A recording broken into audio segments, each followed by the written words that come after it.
Practice set 1.3 continued. Question number 4 आसान है। ए set ए जो है कितना है 1 3 2 7। Right 3 subsets of A. Subsets मतलब इसमें से वो कोई भी नंबर लो जो ए का हिस्सा है। तो पहला कौन सा है 1, इसका सबसेट है 1। 1 जो है ए का सबसेट है, ए में आ रहा है, यस। दूसरा क्या ले सकते हो आप 1,3, 1,3 इसमें आ रहा है, यस। वैसे ही 1 2 7 इसमें आ रहा है, यस। ये तो मैंने अपने तरफ से लिखा है, आप कोई भी 3 सबसेट्स कर सकते हो, लेकिन वो इसका हिस्सा होना चाहिए। ये भी क्वेश्चन बहुत अच्छा है, ये ज्योग्राफी रिलेटेड है। Right subset relation between the following sets. आपको 5 सेट दिया है 1 2 3 4 5। पी मतलब क्या, set of residents of Pune. Residents मतलब पुणे में कौन लोग रहते हैं, जितने लोग रहते हैं उनको क्या नाम दिया है पी। वैसे ही मध्य प्रदेश के लिए क्या नाम दिया है एम, इंदौर के लिए आई, इंडिया के लिए बी, महाराष्ट्र के लिए एच। ओके, अब आपको क्या करना है, एक एक चीज पकड़ना है, स्टार्टिंग से शुरू करते हैं। पुणे, पुणे मध्य प्रदेश में आता है नहीं, तो वो उसका सबसेट नहीं है। पुणे इंदौर में आता है नहीं, पुणे इंडिया में आता है, यस। इसलिए पुणे का क्या था पी, इंडिया का क्या है B. P is subset of B, यानी पुणे इंडिया का हिस्सा है। वैसे ही पुणे महाराष्ट्र में आता है, यस। पुणे का पी है, महाराष्ट्र का एच है, that means P is subset of H. Pune का खत्म हो गया, अब मध्य प्रदेश पे आ जाओ। मध्य प्रदेश इंदौर में नहीं आता है, मध्य प्रदेश इंडिया में आता है। ओके, तो मध्य प्रदेश का एम और इंडिया का B, M is subset of B. All right, अब अगला ले लो इंदौर। इंदौर पुणे में नहीं आता है, इंदौर मध्य प्रदेश में आता है। ओके, एक सिटी है मध्य प्रदेश में, तो I is subset of M. Indore India में आता है, इसलिए I is subset of B. Okay, Indore Maharashtra में नहीं आता है, इंदौर का खत्म हो गया। इंडिया, इंडिया किसी में भी नहीं आता। इंडिया खुद एक सबसे बड़ा, ये पांचों में सबसे बड़ा रीजन इंडिया है, इसलिए इंडिया किसी का भी सबसेट नहीं होगा। महाराष्ट्र पुणे में नहीं आता, महाराष्ट्र मध्य प्रदेश में नहीं आता, महाराष्ट्र इंदौर में नहीं आता, महाराष्ट्र इंडिया में आता है, इसलिए H is subset of B. अब मुझे एक बात बताइए, इस पांचों में आप यूनिवर्स सेट किसको लोगे। यूनिवर्स मतलब जिसमें सब आ जाते हैं, obviously India, that is B. तो आपका अगला क्वेश्चन यही है कि which set can be chosen as universal set. तो किसको लेंगे बी, क्योंकि वो क्या है इंडिया का सेट ऑफ रेसिडेंट्स है, इंडिया में सब आ गए।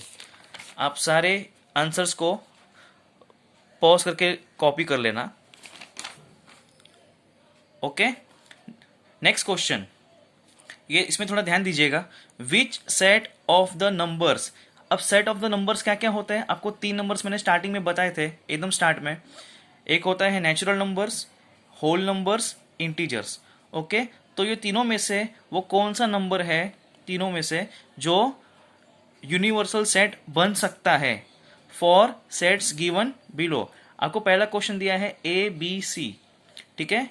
आपको तीनों को सॉल्व करना है और बताना है क्या वो नेचुरल नंबर का सबसेट है, होल नंबर का सबसेट है, या फिर इंटीजर का। ठीक है, तो आंसर कैसे लिखने का, आंसर पहले आपको सेट ऑफ नंबर्स क्वेश्चन में बोला है ना, तो सारे सेट ऑफ नंबर्स लिख लेने का।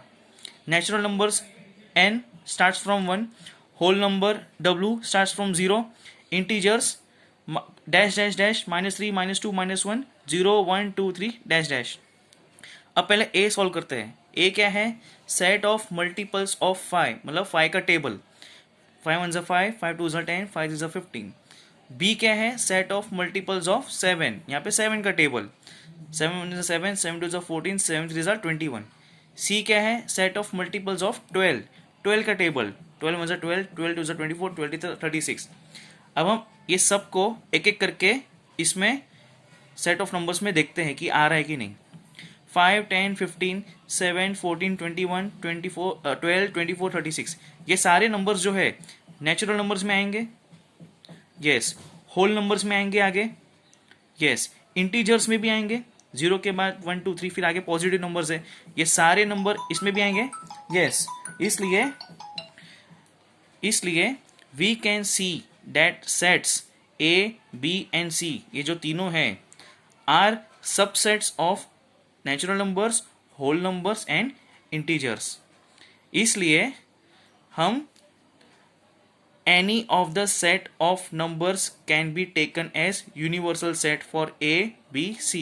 यानी हमने देखा कि ये तीनों जो है वो इन तीनों में आ रहे थे, इसलिए आपको क्वेश्चन में क्या पूछा, which of set of numbers, इसमें से कौन सा नंबर है जो इनका यूनिवर्सल सेट बनेगा, तीनों आ रहे हैं, इसलिए any of the sets can be taken, आप इसमें से कुछ भी चूज कर सकते हो as a universal set for A B and C. ठीक है, प्लीज पॉज करके कॉपी कर लेना, टेक्स्ट बुक में आपको क्वेश्चन दिया है, आप आंसर्स कॉपी कर लो अच्छे से।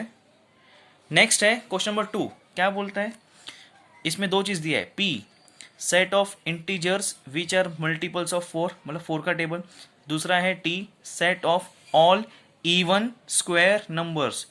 तो पहले इवन नंबर्स लिखने का 2 4 6 8 और उसका स्क्वायर निकालने का। देखते हैं कैसा किया है हमने। पहले तो आपको लिखना ही पड़ेगा नेचुरल नंबर्स क्या है, होल नंबर्स क्या है, इंटीजर्स क्या है। ठीक है, पी कितना है आपका, 4 का टेबल था ना, तो 4 का टेबल लिया। टी क्या है, set of all even square numbers, even number क्या है 2 4 6 और उसका क्या निकाला, स्क्वायर, दैट इज, तो टी कितना है, 2 का स्क्वायर 4, 4 का स्क्वायर 16, 16 का स्क्वायर 36। ओके, अब हम पी और टी को चेक करेंगे कि वो इन तीनों में किस में आएगा। पी का क्या है 4 8 12, टी का क्या है 4 16 36।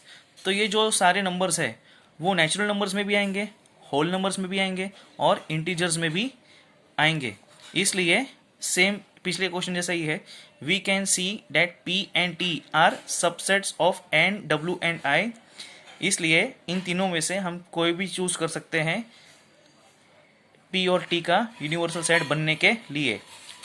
Any of the sets can be taken या chosen as an universal set for P and T. समझ में आ गया, इसको पॉज करके कॉपी कर लो। लास्ट क्वेश्चन, ये तो बहुत सिंपल है, आपको क्या बोला है, let all the students of a class be an universal set. मान लो आप ही का एग्जांपल ले लेते हैं, आपकी क्लास में जितने भी बच्चे हैं वो सब कौन है, एक यूनिवर्स है। Let A be the students who score 50% of more marks in maths. तो मैं ए किसको बोलूँगा, वो बच्चों को जिनको मैथ्स में 50% या 50% से ज़्यादा मिला है।